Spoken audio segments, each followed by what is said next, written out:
میری بھابھی ہر وقت مجھے بھائی کی نظروں سے گرانے کا سوچتی رہتی تھی۔ ایک دفعہ ایک بہت امیر شخص سے بھابھی نے میرا نام لے کر بہت سے پیسے اور مہنگے تحفے لے لیے تھے اور مجھے بلیک میل کیا کہ سب تمہارے نام پر آئے ہیں، اب اگر اس آدمی سے ملنے نہ گئی تو وہ تمہیں پولیس کے حوالے کر دے گا۔ بھابھی مجھے اپنے ساتھ اس شخص سے ملانے لے گئی اور جب اس شخص کی ہوس پوری ہو گئی تو بھابھی مجھے گھر لے آئے۔ گھر آتے ہی میرے بھائی نے بھابھی کو طلاق دے دی، کیونکہ وہ شخص تو میری بربادی کا ذمہ دار اور کوئی نہیں بلکہ میری اپنی بھابھی تھی، جس نے مجھے ایک اندھے کنویں میں دھکیل دیا۔ میرے سر پر ماں باپ نہیں تھے اور اس بات کا پوری طرح فائدہ اٹھانے والی میری بھابھی نے میرے ساتھ ایسا ظلم کیا جو بیان سے باہر تھا۔ میرا بھائی جس بھابھی کو میری وجہ سے بیاہ کر لایا تھا، اس نے میری ہی زندگی پوری طرح سے برباد کر دی تھی۔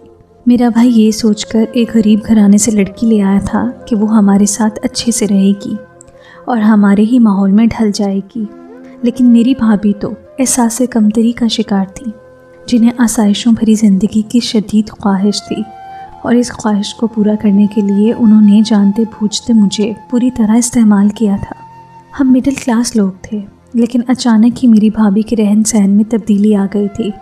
میں بہت زیادہ حیران تھی کہ میری بھابھی اچانک ہی کیسے اتنی مہنگی چیزیں استعمال کرنے لگی ہے۔ میرے بھائی کے دفتر جاتے ہی بھابھی خوب سج دھج کر تیار ہو جاتی، اور پچھلے کچھ دنوں سے تو اس کے کانوں میں اتنے بڑے بڑے سونے کے جھمکے لٹکنے لگے تھے کہ میں حیران تھی۔ بھائی کی غیر موجودگی میں بھابھی جو موبائل فون استعمال کرتی تھی وہ بھی بہت ہی مہنگا والا تھا، اور بات صرف اتنی نہیں تھی بلکہ ہر 2-3 دن کے بعد کسی بڑے برانڈ سے کپڑے گھر آیا کرتے تھے، اور بھابھی بھائی کی غیر موجودگی میں انہیں پہن کر سارا دن ٹھاٹھ سے بیٹھی رہتی تھی، اور میں کام کر کر کے ہلکان ہو جاتی تھی۔ کبھی کبھی میں سوچتی تھی کہ نہ بھائی کی نوکری اتنی اچھی ہے، نہ ہی بھابھی کے گھر والے امیر ہیں، تو پھر بھابھی یہ سب کچھ کیسے کر رہی ہے؟ لیکن میری اتنی ہمت نہیں تھی کہ میں ان سے کوئی سوال کرتی، کیونکہ وہ مجھ پر ہاتھ اٹھانے سے بھی گریز نہ کرتی تھی۔ ایک دن میں صفائی کرنے کے لیے بھابھی کے کمرے میں گئی تو بیڈ کے نیچے چھپا ہوا مہنگا ترین میک اپ اور جیولری دیکھ کر میں حیران رہ گئی تھی۔ میں تو سوچتی رہ گئی تھی کہ بھابھی نے یہ سب کچھ کیسے خریدا۔ جس طرح سامان کو چھپا کر رکھا گیا تھا، یقیناً بھائی بھی اس سے لا علم تھا، اور جس دن مجھ پر حقیقت کھلی میری جان نکل گئی، کیونکہ یہ سب تو بھابھی میرے ہی نام پر وصول کرتی آئی تھی، اور جب ان سب چیزوں کی قیمت چکانے کا وقت آیا تو بھابھی نے مجھے ہی قربان کرنے کا ارادہ کر دیا تھا۔ میری بھابھی نے مجھے اس قدر بلیک میل کر دیا تھا کہ میرے پاس اس کے سوا کوئی چارہ نہیں تھا، میں ان کی بات مان لیتی۔ بھابھی تو ہمیشہ ہی مجھے بھائی کی نظروں میں گرانا چاہتی تھیں، اور اب انہوں نے خود بھی ایسے حالات پیدا کر دیے تھے کہ میں اگر ان کی بات نہ مانتی تو مجھے بھائی کی نظروں میں ذلیل کر دیتی۔ میرا وجود ان کی آنکھوں میں ایسے کھٹکتا تھا جیسے میں کوئی بہت بڑی مصیبت ہوں، جبکہ میں نے ہمیشہ ان کی دل سے عزت کی تھی، لیکن انہوں نے انتہائی گھٹیا پن کا مظاہرہ کیا اور مجھے اپنی دشمنی کی بھینٹ چڑھا دیا۔ میری بھابھی اس قدر کمظرف عورت نکلی کہ میں سوچ بھی نہیں سکتی تھی۔ وہ اس قدر لالچی تھیں کہ اپنی خواہشات کی خاطر انہوں نے بھائی کے پیچھے کئی مردوں سے تعلقات بنا رکھے تھے، اور وہ ان سے پیسے بھی وصول کرتی تھیں، لیکن اس دفعہ تو انہوں نے حد ہی کر دی تھی اور میرا نام استعمال کر کے اپنی خواہشات پوری کی تھی۔ کبھی کبھی میں سوچتی کہ یہ بات اپنے بھائی کو بتا دوں، کیونکہ بھابھی ان کے پیچھے انہیں دھوکہ دے رہی تھیں، لیکن میں بات چاہ کر بھی اپنے بھائی کو نہیں بتا سکتی تھی، کیونکہ ان کو مجھ سے کہیں زیادہ بھابھی پر بھروسہ تھا۔ لیکن اس دفعہ ان کے ہاتھ کوئی بہت بڑی آسامی چڑھی تھی، اس لیے انہوں نے مہنگے تحفے اور حد سے زیادہ پیسے وصول کیے تھے۔ بھابھی کے پاس ایک مہنگا ترین موبائل فون تھا، اور اتنا ہی نہیں، وہ پیسے پانی کی طرح خرچ کر رہی تھی، جبکہ میرا بھائی تو ایک معمولی ملازمت کرتا تھا۔ لیکن نہ جانے انہوں نے اپنی محبت کی کیسی پٹی میرے بھائی کی آنکھوں پہ باندھی تھی کہ بھائی سب کچھ دیکھ کر بھی کچھ نہیں دیکھ پا رہے تھے۔ زیادہ تر چیزیں تو بھائی کے پیچھے استعمال کرتی تھی، جن کے بارے میں صرف مجھے علم تھا۔ بھابھی نے کچھ عرصہ تو اس شخص کو فون پر ہی اپنی باتوں میں پھنسائے رکھا، لیکن جب اس شخص نے بھابھی سے ملنے پر اصرار کیا تو بھابھی کو احساس ہوا کہ وہ خود بہت برا پھنس چکی ہیں، اس لیے انہوں نے میرے نام کا سہارا لیا اور مجھ سے کہا کہ اگر میں اس شخص سے ملنے نہ گئی تو وہ بھائی کی نظروں میں مجھے ذلیل کر دیں گی، اور وہ شخص بھی مجھے جیل کروا دے گا، کیونکہ بھابھی نے اس شخص کے ساتھ میرے نام سے بات کی ہے۔ بھابھی نے جان بوجھ کر اس شخص کو میری تصویریں بھیجی تھیں۔ میں نے بھابھی کو بہت منع کیا، لیکن وہ نہ مانی اور کہنے لگیں کہ بس ایک ملاقات کی بات ہے، تم ایک دفعہ اس سے ملو تو پھر دوبارہ کبھی تمہیں تنگ نہیں کروں گی، لیکن اگر تم نے منع کیا تو انجام کی ذمہ دار تم خود ہوگی۔ میں جانتی تھی کہ بھابھی بھی اپنی بات کی پکی ہیں، اگر میں نے ان کی بات نہ مانی تو وہ یقیناً بھائی سے میرے خلاف غلط بات کریں گی، اور مجھے یہ بھی ڈر تھا کہ کہیں واقعی وہ شخص مجھے واقعی جیل نہ ڈلوا دے۔ مجھے پولیس کے نام سے بڑا خوف آتا تھا۔ میں بہت مجبوری میں اپنی بھابھی کے ساتھ چل پڑی، کیونکہ میرے پاس اس کے سوا کوئی راستہ نہیں تھا۔ میں گھر میں اپنے بھابھی کے رحم و کرم پر ہی تھی، اور اس کی ہر بات ماننا میرے لیے ایک مجبوری تھی۔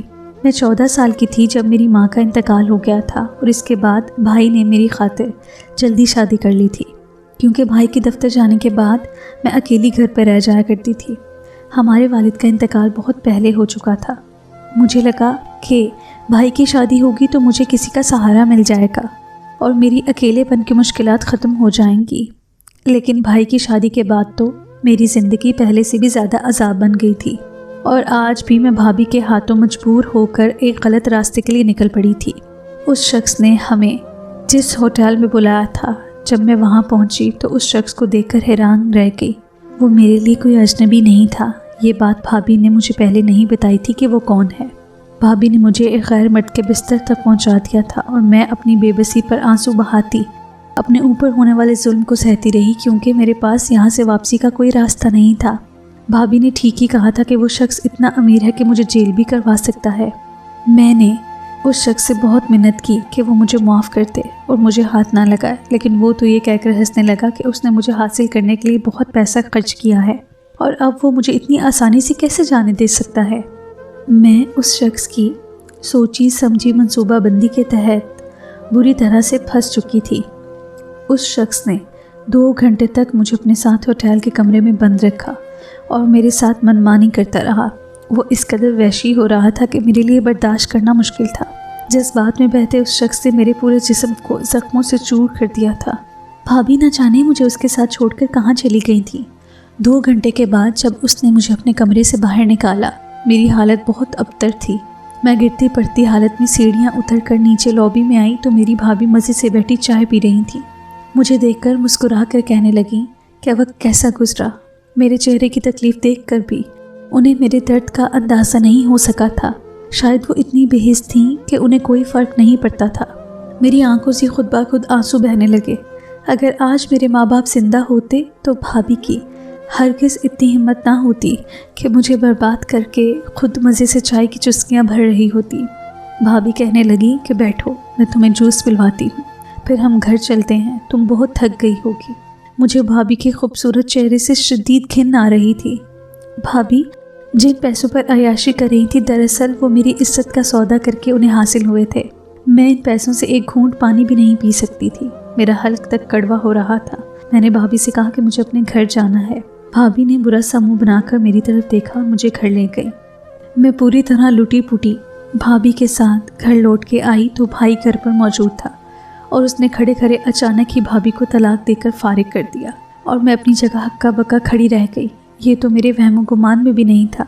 بھائی تو بھابھی پر جان دیتا تھا، پھر یہ کیسے ممکن تھا کہ اچانک ہی بھائی نے بھابھی کو چھوڑ دیا۔ بھابھی خود بھی اپنی جگہ سکتے میں آ گئی تھی۔ بھائی کو تو ان کے اشارے پر اٹھتا بیٹھتا دیکھا تھا، اور آج اچانک ہی بھائی نے انہیں اپنی زندگی سے باہر نکال دیا تھا۔ اور جب بھائی نے وجہ بتائی تو ہم دونوں کے قدموں سے زمین نکل گئی۔ بھائی کو ساری حقیقت کا علم ہو چکا تھا۔ میرے والد کا جب انتقال ہوا تھا تو میرا بھائی 15 سال کا تھا، اور میں اپنے بھائی سے بہت چھوٹی تھی۔ بھائی نے میرے اور ماں کی خاطر اپنی پڑھائی چھوڑ کر اپنی چھوٹی سی نوکری کر لی تھی۔ ابا کے انتقال کے بعد میری ماں اس قدر بیمار رہنے لگی تھی کہ بھائی کی نوکری سے ملنے والے چند پیسے بھی اماں کی بیماری کی نظر ہو گئے تھے۔ لیکن بھائی نے کبھی اماں کو پریشان نہ ہونے دیا تھا، اور بہت محنت کر کے پیسہ کماتے رہے۔ کبھی کبھی تو ہمارے گھر میں فاقے بھی ہوتے تھے، لیکن بھائی نے جب بھی کھلایا عزت سے حق حلال کا نوالا کھلایا۔ اماں اپنی بیماری کی جنگ زیادہ عرصے تک برداشت نہ کر سکی تھی، اور ہم دونوں بہن بھائیوں کو تنہا چھوڑ گئی۔ میں کیونکہ کم عمر تھی، اسی لیے بھائی کے لیے میری ذمہ داری بہت زیادہ عام ہو گئی تھی۔ بھائی مجھے چھوڑ کر کام پر جانے لگتا تو اسے بہت زیادہ میری فکر ستائی۔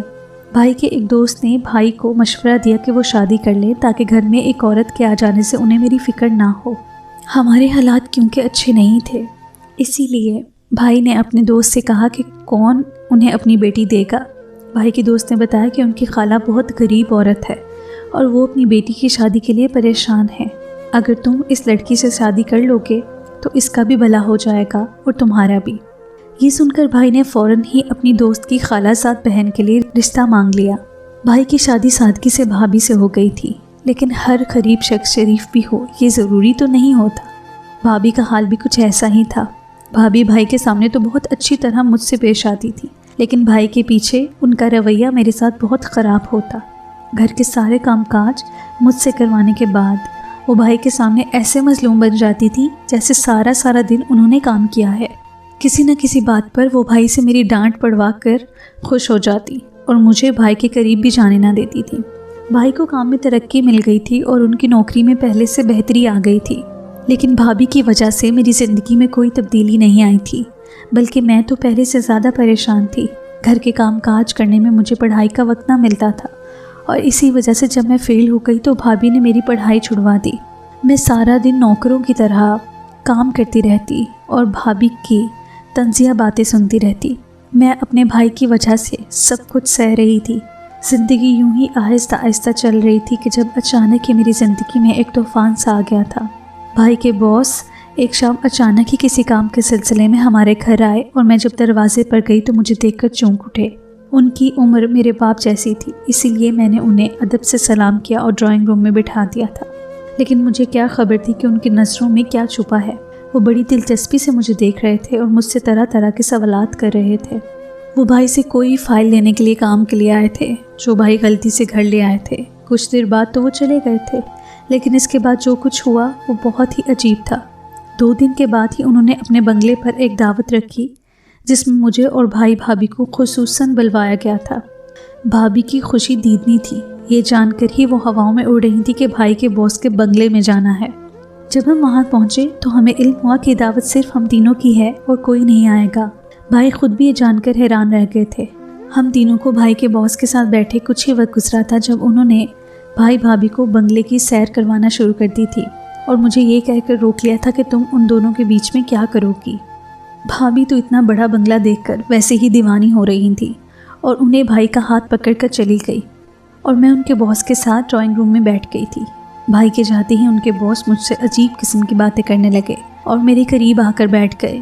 بہانے سے مجھے چھونے کی کوشش کرنے لگے۔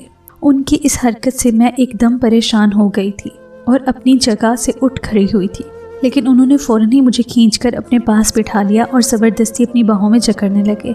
میرے لیے یہ سب اتنا آسان تھا کہ میں سنبھل نہ پائی اور ایک دم ہی میں نے ان کے چہرے پر زوردار تھپڑ مار دیا تھا۔ ان کو شاید مجھ سے اس تھپڑ کی امید نہیں تھی۔ وہ حیرانگی سے میرا چہرہ دیکھ رہے تھے کہ جب میں ڈرائنگ روم سے باہر بھاگ گئی اور بھائی کو آواز دینے لگی۔ بنگلہ خالی تھا، میری آواز پورے بنگلے میں گونج اٹھی تھی اور بھائی فوراً ہی میرے پاس بھاگتے ہوئے چلے آئے۔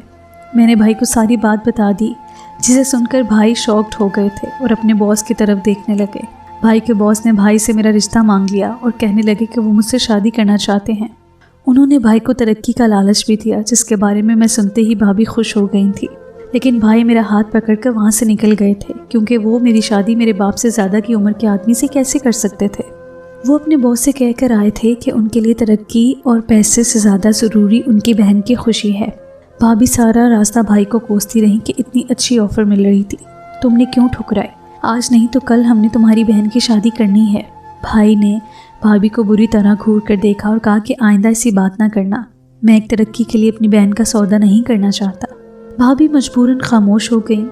بھائی نے نوکری چھوڑ دی اور نئی نوکری کی تلاش کرنے لگے۔ گھر کے حالات اچانک خراب ہو گئے تھے، جس کی وجہ سے بھابھی مجھے اٹھتے بیٹھتے تانے مارنے لگی۔ وہ تو بھائی کو بھی باتیں سنانے لگی تھیں کہ یہ سب تمہارے غلط فیصلے کی وجہ سے ہے۔ آنے والے 4 ماہ کسی آزمائش سے کم نہ تھے، لیکن 4 مہینے کے بعد بھائی کی نوکری لگ گئی تھی اور حالات پھر سے بہتری کی طرف آ گئے تھے۔ کچھ ہی وقت گزرا تھا کہ جب اچانک ہی بھابھی کے رہن سہن میں تبدیلی آ گئی تھی اور ان کے پاس مہنگی سے مہنگی چیزیں آنے لگی تھیں۔ دراصل بھائی کے پرانے باس نے بھابھی کی آنکھوں میں لالچ دیکھ لی تھی اور وہ اسی بات کا فائدہ اٹھاتے ہوئے بھابھی کو اپنا نشانہ بنا چکے تھے۔